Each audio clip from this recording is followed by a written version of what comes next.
Check back then, VJ. A 15-year-old is taken into custody after allegedly bringing a loaded gun to Flowers High School. We first told you about this story from the alert desk last night. And now our Maryland Bureau Chief Brad Bell is joining us live in Springdale with new details in this case. Brad, from what you've learned, the metal detectors alerted to the gun, but that didn't stop the student. Yeah, that's exactly right. Now think about when you go through a metal detector at a sporting event, not at the airport when you're surrounded by law enforcement, but at a sporting event. You pass through these things. It really requires cooperation. But what we've learned here is this kid just rushed on through. Like every Prince George's County high school, Flowers High has weapons detectors like these installed at the school's entrance. But school officials say Tuesday a 15-year-old carrying a loaded semi-automatic handgun pushed through the metal detectors in the middle of a crowd of students. A school security staffer told him to come back through, but the armed student continued on into the building and up a flight of stairs with security chasing after him. It's outrageous, but you know, this is the world that we live in today. This Flowers parent saying the incident shows the weapons detectors aren't foolproof. I think it's good if it works, but it seemed like it didn't work that time. But I think it's a good thing.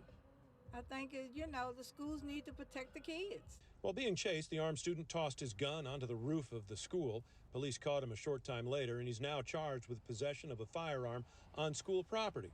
We caught up with PG County School Superintendent Sean Joseph to ask about the incident.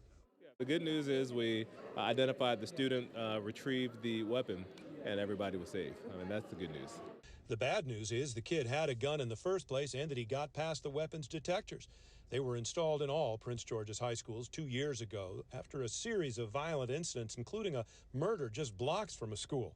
Joseph believes in the system while acknowledging it has limits. Safety has to always be on the mind of any school system in the country.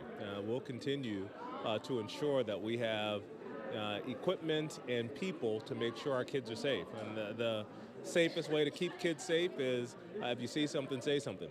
And that's what we are enforcing with our students. Yeah, and I can tell you, I have reported extensively on both the initial push to get these metal detectors, their installation, and then how they have been operating in practice. And no one ever said they were going to be the be-all and end-all. You know, they're typically only at one door. There's a lot of doors at the schools. The kids are all wearing clear backpacks now, so it's just part of their overall scheme. What we don't know yet in this case is why this child brought the gun to school, what his motive may have been.